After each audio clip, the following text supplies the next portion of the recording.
त्यांची direct hotline आहे वरती दिल्लीला. त्यामुळे मी फार छोटा माणूस आहे, माझी तर मुंबईपर्यंत पण हॉटलाईन नाही आहे. त्याच्यामुळे आपल्या जळगावमध्ये बरं आपण आपले ती मोठी माणसं आहेत बाबा. मी त्यांच्याबद्दल काय बोलू, त्यांचा वाढदिवस तसाच होईल, दिल्लीपासून लोक येतील सगळे.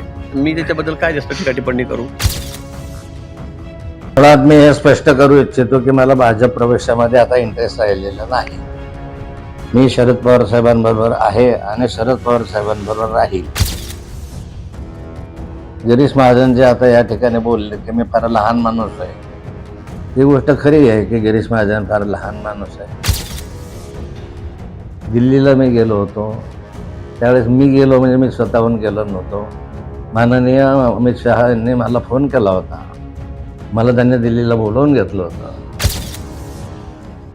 खडसेंच्या भाजप प्रवेशाची पुन्हा एकदा चर्चा होते. तुला भाऊंना माहीत हो, मला काही माहिती आहे त्याच्याबद्दल. कारण हे जास्त माहिती ठेवतात सध्या. मी सध्या सगळ्या जिल्ह्यामध्ये जिथे इथे आता पाऊस झाला, अतिवृष्टी झाली, दरड कोसळली, घरं पडलेत, त्या ठिकाणीच मी सध्या 8 दिवसापासून फिरतोय. आपल्याला कल्पना आहे 4-5 तारखेपासून 4 तारखेपासून. त्यांच्याबद्दल अधिक माहिती गुलाब भाऊ सांगू शकतील. मागच्या काळामध्ये तुमच्यामुळे त्यांचा प्रवेश रखडल्याची कोणाचा? माझ्यामुळे मी कसं काय थांबवणार. त्यांची डायरेक्ट हॉटलाईन आहे वरती दिल्लीला. त्यामुळे मी फार छोटा माणूस आहे, माझी तर मुंबईपर्यंत पण हॉटलाईन नाही आहे. त्याच्यामुळे आपल्या जळगावमध्ये बरं आपण आपले निश्चित त्यांना वरतून जर ग्रीन सिग्नल मिळाला ठीक आहे ना, मग कोणाची काय अडचण आहे का. ते मागच्या वेळेला काही म्हणले ते माझ्या काय तुम्हाला टाकला फोटो काढले, फोटो गायब झाले म्हणून काही म्हणत होते मला. आपल्याला काही माहिती आहे त्यांच्याबद्दल. ग्रीन सिग्नल मिळेल वरून. वाढदिवसाला त्यांनी मी भविष्यकार नाही ना, मी काय राहतो आहे. तुम्ही म्हटले ना की वरून जर ग्रीन सिग्नल मिळाला तर आता ते म्हणतायत, आता तुमची चर्चा चालली आहे, मिळालं तर काय होईल. तर मग मिळालं तर ठीक आहे. त्यांच्या वाढदिवसाला त्यांनी भाजपमधील जे जुने सहकारी आहेत म्हणजे गडकरी साहेबांपासून तर सर्वांनाच निमंत्रण दिलेलं आहे. अच्छा, ती मोठी माणसं आहेत बाबा. मी त्यांच्याबद्दल काय बोलू, त्यांचा वाढदिवस तसाच होईल, दिल्लीपासून लोक येतील सगळे. मी त्याच्याबद्दल काय जास्त टीका टिप्पणी करू. तुम्हाला वाढदिवसाचा निमंत्रण त्यांना शुभेच्छा आहेत. नाही अजून तरी मिळालं तुम्हाला. आलो मिळाला तर झालं का? नाही आम्हाला कोणाला आमंत्रण द्या. मिळाला तर झालं. आता असं जर तर नाही मिळालं तर विचार करू. हो तुला भाऊ. मुळात मी हे स्पष्ट करू इच्छितो की मला भाजप प्रवेशामध्ये आता इंटरेस्ट राहिलेला नाही. मी शरद पवार साहेबांबरोबर आहे आणि शरद पवार साहेबांबरोबर राहील. भाजप प्रवेशासाठी माझे काही कार्यकर्ते इच्छुक आहेत, हे मी मान्य करणार नाही. आणि त्या कार्यकर्त्याची इच्छा आहे बऱ्याच जणांची की आपण आता भाजपकडे गेलो पाहिजे. गिरीश महाजन जे आता या ठिकाणी बोलले की मी फार लहान माणूस आहे, ही गोष्ट खरी आहे की गिरीश महाजन फार लहान माणूस आहे, पण मुख्यमंत्र्यांच्या शर्यतीतला माणूस आहे. त्याच्या मतदारसंघामध्ये तसे बोर्डही लागलेले होते. त्यामुळे एवढ्या मोठ्या लहान माणसाशी मी संघर्ष करतोय. गिरीश महाजन हे विसरले की त्यांना राजकारणामध्ये ज्यावेळेस तिकीट मिळत नव्हतं, तिकीट म्हणजे 1995च्या सुमारास हा मतदारसंघ शिवसेनेकडे होता आणि याच्याऐवजी भुसावळ मतदारसंघ घ्यावा असा आग्रह होता, अमळनेर किंवा भुसावळ. त्यावेळेस भुसावळ मतदारसंघ शिवसेनेकडून भाजपकडे घ्यावा असा आग्रह त्या कालखंडामध्ये अनेकांनी धरला होता. परंतु मी आग्रह धरला होता की गिरीश महाजन चांगला कार्यकर्ता आहे आणि गिरीश महाजनला जामनेर विधानसभा क्षेत्रामध्ये उभं केलं पाहिजे. त्यासाठी हा मतदारसंघ बदलूया. जो जामनेर शिवसेनेचा आहे तो भाजपला घ्या आणि जो भुसावळ भाजपचा आहे तो शिवसेनेला द्या. परंतु याबाबत आमच्यामध्ये एकमत नव्हतं. डॉक्टर गुणवंतराव सरोदे खासदार होते आणि त्यांनी आग्रह धरला की आपला हा मतदारसंघ भुसावळ फक्त 5,000 मतांनी पडलेला होता, त्यामुळे हा मतदारसंघ बदलू नये अशी त्यांची इच्छा होती.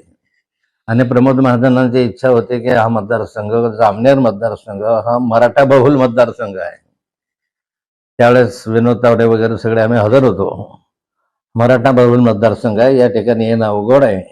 परंतु अशाही परिस्थितीमध्ये मी आग्रह धरला की या ठिकाणी आम्ही निवडून आणू, कार्यकर्त्यांचा उत्साह आहे आणि हा मतदारसंघ त्यामुळे बदलला आहे. गिरीश महाजन कदाचित विसरले असतील. त्यांच्या मतदारसंघामध्ये जोपर्यंत ते मंत्री झालेत तोपर्यंत त्यांना मी सातत्यानं सर्व बाबींनी सहकार्य केलं, सर्व तोडशी सहकार्य केलं. माझ्या सभेशिवाय त्यांच्या मतदारसंघामधली निवडणुकीची संपतच नव्हतं. प्रत्येक वेळी माझ्या सभा व्हायच्या, प्रवास व्हायचा, प्रचार व्हायचा. त्यामुळे गिरीश महाजनांनी हे लक्षात ठेवलं पाहिजे की नाथाभाऊंचं तुझ्या मोठ्या होताना लाथावंत योगदान तुमच्या मोठ्या होताना मोठं आहे. आम्ही जर उजेडात आणलं नसतं तर कदाचित नसते, कार्यकर्त्यांनी मेहनत घेतली नसते तर कदाचित नसतं. पण ठीक आहे, गिरीश महाजनला तसं वाटतं की लहान आहे, पण माननीय मुख्यमंत्र्यांचा आशीर्वाद गिरीश महाजनला आहे. मुख्यमंत्र्यांचा आशीर्वाद जर काढला तर गिरीश महाराज कशातच नसतील अशी स्थिती आज आहे. आणि त्यामुळे फार गिरीश महाजनांचं लक्षात येण्यासारखं नाही आहे. एवढं निश्चित आहे की दिल्लीला मी गेलो होतो त्यावेळेस मी गेलो म्हणजे मी स्वतःहून गेलो नव्हतो. माननीय अमित शहा यांनी मला फोन केला होता. मला त्यांनी दिल्लीला बोलवून घेतलं होतं. त्यावेळेस मला माहिती नव्हतं काय काम आहे. आणि गेल्यानंतर त्यांनी मला सांगितलं होतं की भाजप जॉईन करू. आणि नड्डाजीकडे पाठवलं. नड्डाजींनी काय ते त्या सगळ्यांना माहिती आहे. त्यानंतरच्या कालखंडामध्ये गिरीश महाजन म्हणतात मी विरोध केला नव्हता. त्यांनी विरोध केला नसेल, पण वरच्यांनी जे मला सांगितलं त्या कालखंडामध्ये ते म्हणाले आपको अगर प्रवेश देंगे तो भाजपा के लोकल लोग आपसे पार्टी बोल रही कि हम काम नहीं करेंगे, हम सीट गिरा देंगे, ऐसा वो ब्लैकमेल कर रहे हैं, इसलिए आप लोकसभा में हमारा काम करो, बाद में देखते हैं, असं त्यांनी म्हटलं होतं. मग ब्लॅकमेल कोण करत होतं? नाथाभाऊंना प्रवेश दिला तर आत्ताही म्हणतात की नाथाभाऊंकडे जर देवेंद्र फडणवीस वाढदिवसाच्या दिवशी आले तर मी राजकारण सोडून देईल, हे वाक्य कोणाचे आहे? अशा अनेक गोष्टी आपण त्या खोलवर मी जात नाही.